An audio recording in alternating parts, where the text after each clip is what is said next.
Chico Penteado, programa Diálogo Cósmico, Namastê pessoal, pessoal da TV São Tomé das Letras, pessoal que me assiste pela YouTube, é um prazer estar aqui com vocês sempre, falando de assuntos esotéricos e ufologia basicamente, né?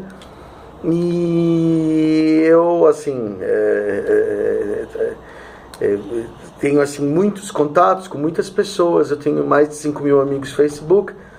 Algumas pessoas insistem em mandar e-mail, eu prefiro sempre que peço que faça inbox pelo Facebook, tá? Porque eu não abro e-mail com tanta frequência, o Facebook eu estou sempre olhando, né? E o e-mail é mais difícil de responder, você tem que, entendeu? O Facebook eu posso às vezes responder por microfone, né? Agiliza bastante para mim. O WhatsApp eu não costumo dar, porque eu uso o WhatsApp pro meu trabalho, né? Então eu conto com a compreensão das pessoas, se possível, falar comigo pelo Facebook. Mas eu vou aqui responder um e-mail de uma amiga, né? Um ouvinte. Eu não vou citar o nome dela, né? Eu sempre mantenho o sigilo das pessoas, a não ser que elas peçam.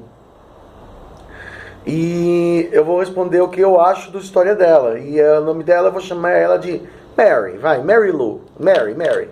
É a Mary.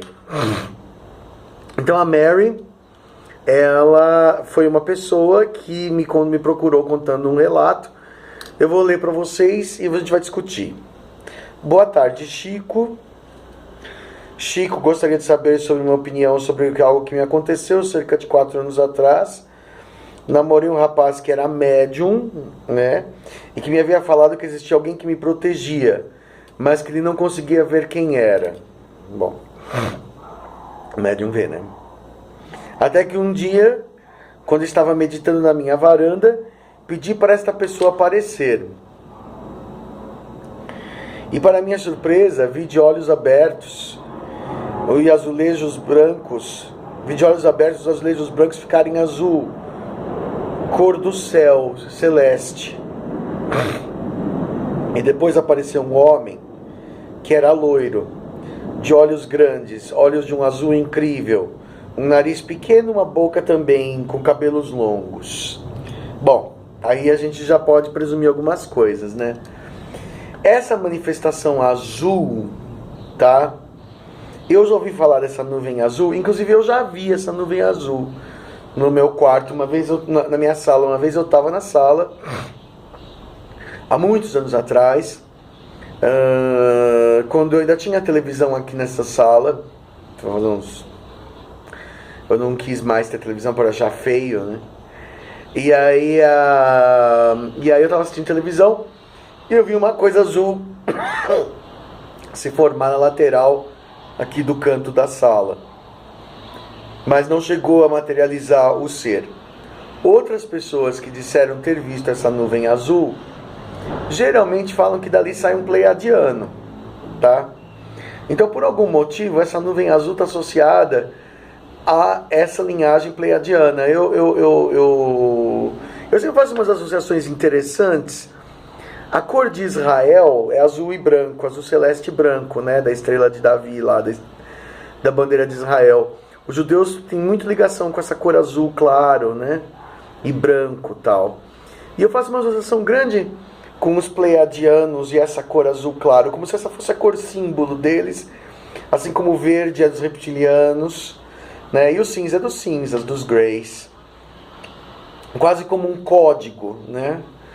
Então, por exemplo, eu acredito bastante que essa raça pleiadiana se manifesta nessa nuvem azul. Eu não sei se é a cor da aura deles ou se é alguma espécie de ectoplasmia ou alguma espécie de energia de projeção, mas geralmente quando aparece essa nuvem azul, aparece um ser loirão pleiadiano. Esse com boca fina e traços finos foge um pouco da regra, né? Eles geralmente têm uma aparência mais humana, grandes olhos azuis.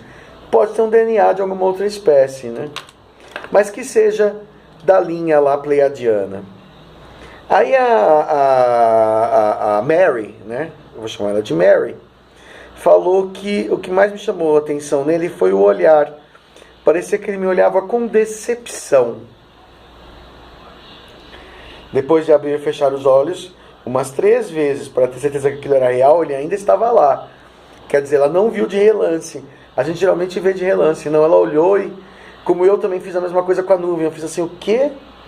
Né? Eu senti aquele arrepio. Eu falei assim, isso não é uma visão de relance. Isso não é cansaço da vista. Às vezes, por cansaço da vista, quem toma Viagra, por exemplo, diz que vê mancha azul, né? E pressão alta no olho e tal. Não, é realmente uma coisa azul mesmo, parada ali. Ela viu um ser mesmo olhando para ela com aquela cara de pleiadiano, de nórdico, né? Aí ela olhou assim, parecia uma imagem holográfica, né? É engraçado, a gente sente que não é o ser de verdade que está ali presente. É engraçado, você sente que ele está ali como que em espírito. Você não sente medo, por quê? Porque você sente que não é uma abdução de fato. É gozado isso. É diferente quando você sente que o Grey vai te pegar, como eu senti lá na casa da Monique, ela em 2006, que você sente que a mãozinha dele vai te pegar e você se sente ameaçado. Ali não, ali você sente mais ou menos o que você sente quando você vê uma alma. Aquela situação de estranheza, de receio, mas não medo, né? Um homem, ele me levou, parecia uma imagem holográfica, e depois nós nos olhamos. E acredito que depois de uns 5 minutos ele me mostrou uma imagem. Ela não explica como é que mostrou a imagem, se ele abriu, se ela viu dentro da mente dela, ela não coloca esse detalhe. O homem fardado, com um bebê no colo, depois apareceu uma mulher, não os vi de frente do lado, só consegui ver um pouco o rosto da mulher, né? Parece muito com a época da Segunda Guerra. Aquele homem fardado parecia ser meu marido e o bebê meu filho, ou o contrário, ela poderia ser o homem. As roupas, a moça, eu acredito ter sido vestida com um vestido rosa, rosé claro, e um chapéu da mesma cor, não dava para ver os detalhes. O homem estava de costas, era alto e forte, tinha uma patente. A farda era de um azul escuro, o bebê estava com ele, estava envolvido em uma manta. Nos beijamos e a cena terminou. Veio de um momento muito forte, depois da cena, uma dor terrível, como se eu os tivesse deixado. E tenho quase certeza que é um pleiadiano, não sei dizer qual é a minha relação com esse ser, mas sinto parentesco e amizade. Parece muito louco, foi real para mim, a Mary, né? Bom, aí que tá, né? Esses seres, eles mostram muito vidas passadas. Eu sei do caso do Jim Sparks, né, naquele The Keepers, que ele conta que uma coisa bastante parecida, que o Jim Sparks tinha uma vida como um fascista na Itália de 1940, né? E ele se viu como um soldado fascista. Ele falou assim, nossa, mas eu fui um soldado fascista? Foi sim.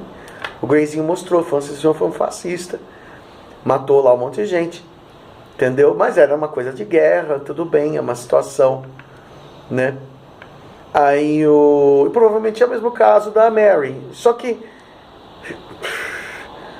pela culpa que ela sente, eu acho mais que ela é o homem que teria ido embora para a guerra. Se fosse ele do lado inglês, ou do lado nazista, ou do lado... Entendeu? As pessoas iam para a guerra muitas vezes, algumas pessoas iam para a guerra com muita vontade, né? Com muita vontade de matar, de fazer, de acontecer. Então, por exemplo, nessa coisa da glória, ele pode ter deixado a família, né? E morrido na luta, né? E morrendo na luta, ele nunca mais viu a família, o filho e a mulher, o filho, filha, né? Outra situação que me ocorre é que no caso dos nazistas, tá? Se ele era nazista, não sei, ela não soube identificar. No caso dos nazistas, alguns nazistas mataram as suas famílias, como a Magda Goebbels matou seus 6 filhos, envenenou e depois se matou, né? E outras altas patentes nazistas, sabendo que iam ser pegas, mataram mulher e filhos, né? Isso você pode ver naquele filme A Queda, Os Últimos Dias de Hitler, né? Um general explodiu uma granada para os filhos, chamou os filhos e a esposa para jantar, explodiu uma granada por baixo da mesa, matou todo mundo. Outra possibilidade é essa, né? que, por exemplo, ele tivesse matado os seus próprios filhos nessa situação, né? Não sei. A gente tem que fazer, aí precisa fazer uma hipnose de vidas passadas, uma TVP, né? Para ver qual é o karma que está aí. Se o ser tá triste porque ele era porque o cara era belicoso, ela, né? Ou se foi porque ela simplesmente tem assim um karma a resolver com essas pessoas, ou se ela matou muitas pessoas, ela foi muito cruel numa vida passada e aí ficou esse karma e essa entidade está mostrando, né? Esses seres mostram, esses extraterrestres sabem a nossa linha de vidas passadas. A reencarnação é uma verdade, os Greys mostram que a gente teve várias vidas passadas e que a gente fez várias coisas, né? Questionáveis, sem dúvida, em todas elas. Não tem uma vida passada que você não sai sem um débito. Assim como você não entra no shopping sem comprar, você não passa pela terra sem fazer karma. Entendeu? Até monge budista faz karma, porque todo mundo acaba errando em algum momento, né? Então, por exemplo, ele pode ter feito isso, a entidade estava mostrando. A tristeza da entidade é porque ela vê, né, o que você realmente fez e que realmente você fez foi muito bravo, né? E ela está te apontando um caminho de autodescobrimento, sugerindo que você vá até um centro espírita ou faça uma terapia de vidas passadas e descubra, né? Agora que o ser era pleiadiano, ele era pleiadiano, né? E embora eu já saiba de histórias de Greys que fizeram a mesma coisa com pessoas. Contato teu, né? Tem gente que tem protetor Grey? Tem gente que tem protetor Grey. Tem gente que tem protetor reptiliano? Só prova viva, né? Tá? Então essa é a minha resposta para Mary. Para Mary não ficar triste, entendeu? Porque se a gente visse as nossas vidas passadas, todo mundo ia sair gritando.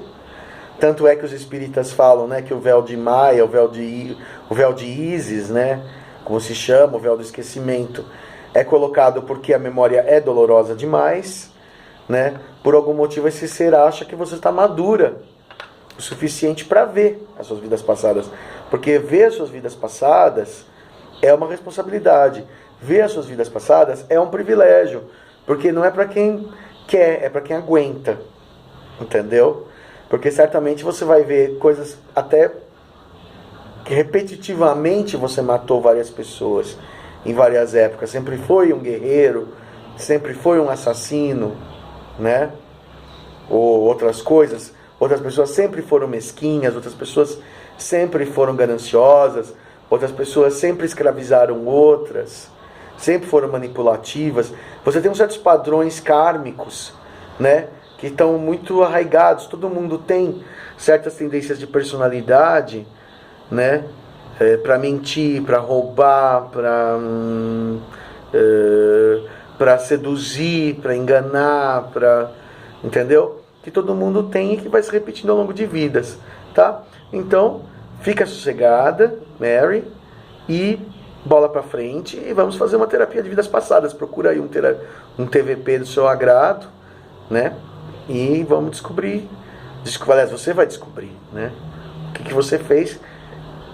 Seja lá o que você fez, todos nós somos, vamos ser meio católico nessa hora, todos somos pecadores, todos somos perdoados, né? Porque, entendeu? Na verdade, se Deus existe, por que Ele não criou o ser humano perfeito, né? Quer dizer, então a culpa não recai sobre nós, né? Um amigo meu judeu uma vez falou uma coisa muito interessante. Ele falou assim: todas as pessoas irão para o céu, segundo o judaísmo, todas elas, independente de religião, independente de terem sido boas ou más, elas vão para o céu. Porque o único lugar para onde você vai depois que você morre, existem lugares e lugares no céu, como os espíritas falam, né? Existem planos superiores e inferiores, entendeu? Mas todo mundo vai ter que ir para o céu cedo ou tarde, né? Não sei se isso aí é a verdade do judaísmo, eu não sou judeu, entendeu? Mas é interessante, ele falava assim: por que não é preocupante ser. Ele falava assim que ele não era um judeu observante da fé, ele não era um cara muito religioso. Eu falei assim, você não tem medo de não ir não ser aceito no paraíso? Ele falou, não, todo mundo vai para o céu, né? Independente do que você fez, do que você foi, porque o descanso é de todos, né? Entendeu? Por pior que você tenha sido, você vai ter os seus haveres do outro lado, mas você não vai deixar de ter o seu direito a morrer, né? E descansar um pouco, que seja, ou não, né? Ou viver o tormento do que você fez. Mas em algum lugar você vai ter